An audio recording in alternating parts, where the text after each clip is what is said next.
Chapter 51. Giant Man displays his might. Once the aromatic coiling silk poisons the body, the toxin would enter the blood vessels and gradually spread throughout the entire body. Ordinary mortals would not be in any danger, but to cultivators, this poison would be extremely fatal after a short amount of time. The cultivator affected by the poison could not recklessly disrupt his or her internal true qi, or else the poison would flare up and cause the blood in the body to flow backwards, resulting in immense pain and suffering. However, if one was poisoned for a longer period of time, the toxicity would penetrate the body, making the situation worse. Even if a person managed to recover somewhat and properly control of his or her true qi, he or she would still have to consume the antidote on a daily basis. Otherwise, gradual changes would occur within the bones, causing the body's foundation to wither. The body would curl up, paralyzed, and unable to move. Eventually, the body would melt into a pool of mud. Even more terrifying was that once the poison penetrated the bones, nothing could be done to extract it. The individual could only rely on long-term treatment in order to survive. The poison would not flare up for the time being, instead becoming like a thread of carnal love, forever plaguing the victim's body.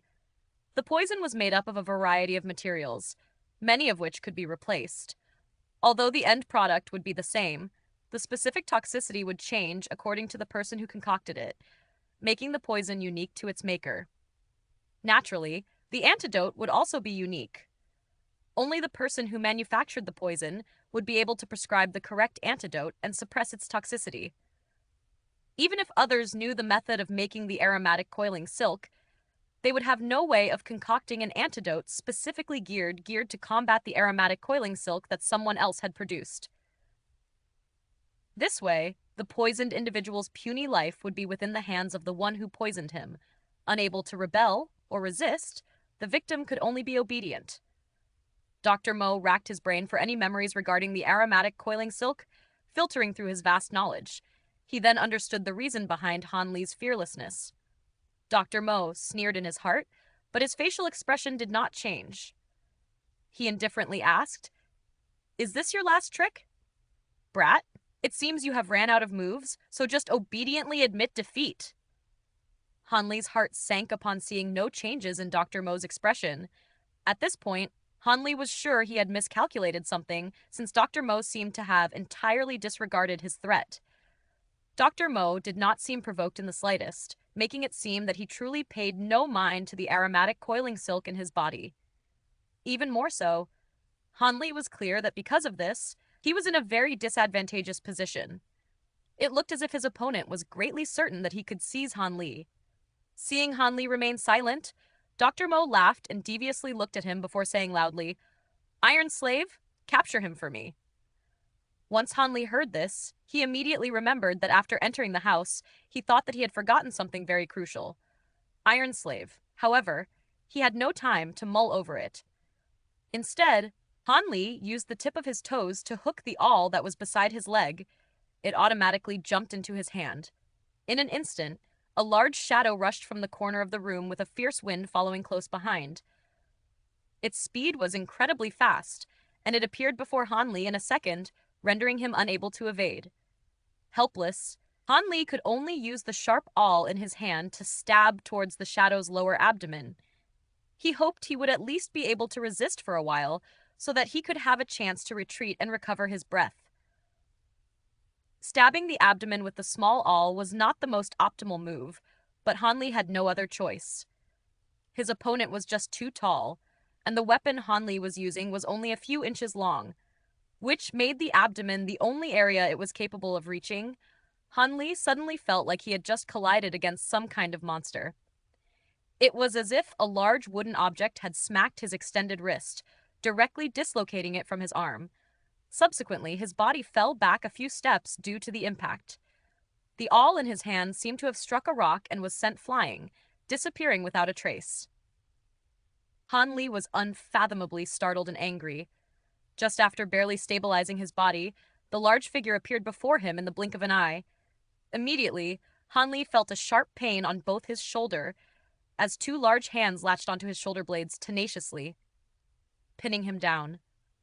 Han Li struggled with all of his might, but it was as if an enormous mountain were pressing down on his body, rendering him unable to move at all. He was not able to do much in this kind of situation. In a moment of desperation, he lifted up his knee and aimed ferociously towards the weak point between the large shadow's legs. Ouch! It was so painful that Han Li was constantly dripped with cold sweat. Upon unleashing an attack that would have normally been fatal on his opponent, he discovered that the giant shadow was incomparably solid. His kneecap broke into many pieces, just like the pieces of a hen's egg cracking upon hitting the egg against a rock. However, Han Li's move only provoked his opponent. The large hands above his shoulders suddenly increased their pressure. Han Li was in so much pain that he feebly collapsed to the ground, almost losing consciousness. "Easy, Iron Slave. I still have use for this person," Dr. Mo loudly commanded. After those words were spoken, Han Li felt his shoulders lighten, and the pain was greatly reduced. In his heart, he couldn't help but sigh in relief. For once, he thought that Dr. Mo's voice was pleasant to hear, but after rejoicing for a moment, his creeping suspicions resurfaced in his mind. From the very beginning of their fight, Han Li found that for some unknown reason, Dr. Mo would become lenient towards Han Li at crucial points in the scuffle, afraid that Han Li might hurt himself. Naturally, Han Li knew that Dr. Mo was not the sort of benevolent person that would intentionally go easy on him. There was definitely some sinister affair going on that Han Li wasn't aware of.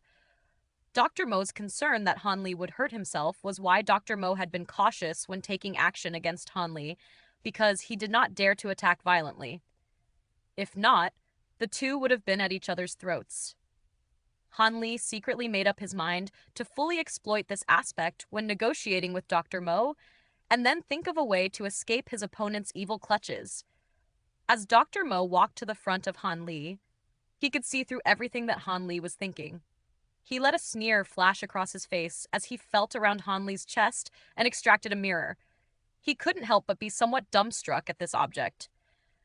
As it turned out, it was this object that had protected Han Li's chest from Dr. Mo's strike.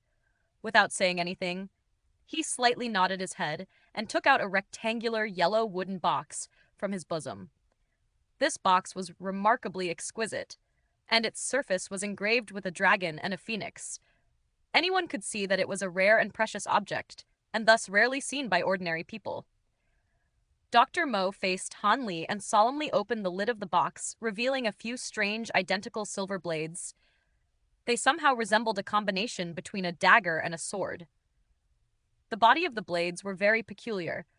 They were curved into half moons, their lengths similar to that of stiletto knives. When Dr. Mo took out one of the silver blades, Han Li saw that, oddly enough, the sinister blade was as thin as a piece of paper. The cold light flashing on the blade's surface was enough for Han Li to know that the blade was razor sharp.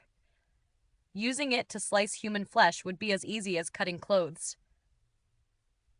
The tip of the handle on the silver blade was even more bizarre.